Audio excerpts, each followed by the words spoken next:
Olá, queridos alunos, professor Felipe Custódio, mais uma aula de Química aqui no Desenrolado. Aqui a gente desenrola tudo para você, você assiste às aulas, vai no site e acaba desenrolando tudo, a Química fica totalmente tranquila para você. Separação de misturas, especificamente aqui nessa videoaula, destilação simples e destilação fracionada. A pergunta que a gente vai fazer no início da aula é possível purificar a água do mar a um custo baixo? Há um interesse muito grande nisso hoje, devido à diminuição das reservas de água potável e tudo mais. Então, a gente vai fazer a explicação dos métodos e no final a gente retoma essa problemática, tá? Destilação simples e destilação fracionada são métodos utilizados para separar misturas homogêneas.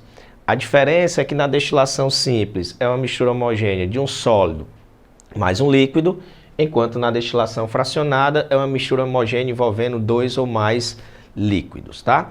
Um exemplo de uma mistura que pode ser separada utilizando destilação simples é água mais sal, que seria o caso da água do mar. Então, de uma forma bem básica, a gente tem um esquema aqui de como é feito esse processo de destilação simples, tá? Então, aqui a gente tem o chamado balão de destilação.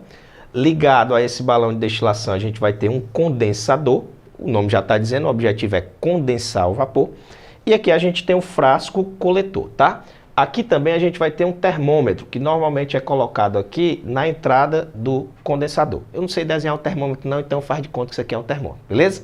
Então, ó, a gente vai fazer um aquecimento aqui. Esse símbolo em química significa aquecimento. Como aqui eu tenho uma mistura de água mais sal, na hora que eu aquecer, a água vai começar a sofrer o processo de ebulição. A água vai passar para o estado de vapor.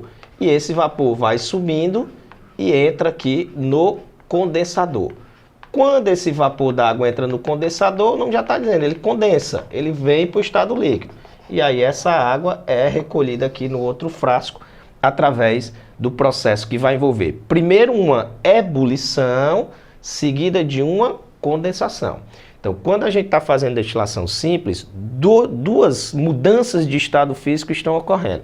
Eu estou aquecendo a mistura, o sal vai permanecer aqui, né? E a água vai primeiro passar para o estado gasoso, essa água vem para o condensador, quando chega no condensador, ela volta para o estado líquido e acaba sendo recolhida.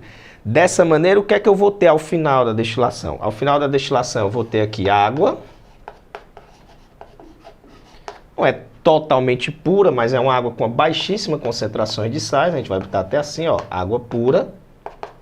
E no final, o que vai sobrar aqui, depois que toda a água sofrer destilação, é exatamente o sal que vai ficar aqui no fundo aqui do recipiente, tá? Então, esse é um possível método utilizado para a purificação da água do mar. Então, isso aqui é a chamada destilação simples. Destilação fracionada, aí já vai ser uma mistura homogênea de dois ou mais líquidos, a gente vai pegar como exemplo aqui água e acetona. Eu acho que dá para perceber a diferença entre os dois métodos, né? Eu tenho da mesma forma um balãozinho de destilação, só que agora na saída do balão de destilação eu tenho uma coluna, né, que é chamada de coluna de fracionamento. Que é exatamente essa coluna que vai permitir a separação das substâncias. Eu vou fazer um aquecimento também, só que água e acetona apresentam temperaturas de ebulição diferentes. Se a gente pegar aí a pressão de uma atmosfera, considerada a pressão ao nível do mar, a temperatura de ebulição da água vai ser por volta de 100 graus Celsius. E a temperatura de ebulição da acetona vai ser por volta de 38 graus Celsius. Na hora que eu aquecer, e aqui eu aqueço a uma temperatura inclusive maior do que 100 graus Celsius, eu vou ter tanto a ebulição da água quanto a ebulição da acetona.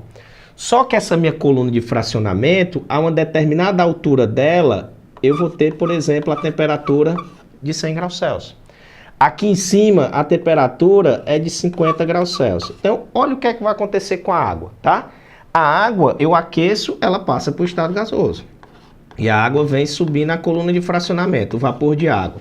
Ele vence esses obstáculos, o vapor de água, só que quando chega nessa altura da coluna, 100 graus Celsius é a temperatura de condensação da água. Então, na hora que eu cheguei nessa altura, a água se liquefaz, ela volta para o estado líquido. Como a água volta para o estado líquido, ela desce e volta para o recipiente, tá? Olha o que é que vai acontecer com a acetona. A acetona eu vou aquecer, ela também vai passar para o estado gasoso. Ó. Lá vem o vapor de acetona, ó, subindo, vencendo a coluna de fracionamento. Chegou aqui 100 graus Celsius, ó. Só que 100 graus Celsius ainda é acima da temperatura de ebulição da acetona. Então a acetona continua no estado gasoso. Então a acetona ela consegue vencer toda a coluna de fracionamento. Aqui em cima, 50 graus Celsius, ainda é acima da temperatura de ebulição da acetona. Então a água ela não consegue vencer a coluna de fracionamento. Em determinada altura da coluna, a água vai liquefazer e vai voltar. A acetona, que tem uma temperatura de ebulição menor, consegue vencer toda a coluna de fracionamento. E aí o vapor de acetona entra no condensador, onde vai condensar, passar para o estado líquido. No final, o que é que eu vou ter aqui? Acetona, que é o chamado líquido mais volátil, de menor temperatura de ebulição.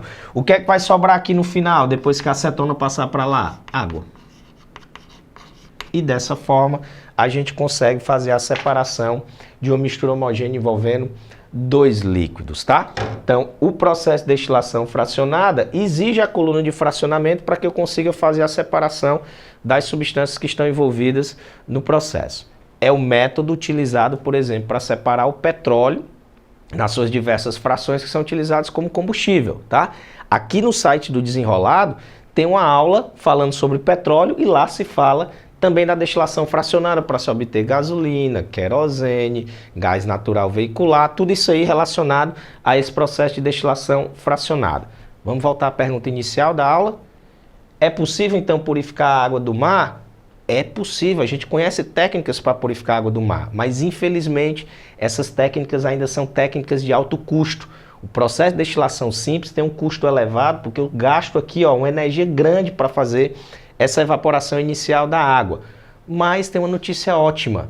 Estão prometendo em poucos anos desenvolver uma metodologia de purificar a água do mar a um custo baixo. Tem muita gente trabalhando nisso e a gente espera que isso seja o mais rápido possível, porque já já a gente vai precisar purificar a água do mar devido à diminuição das reservas de água potável, de água doce potável.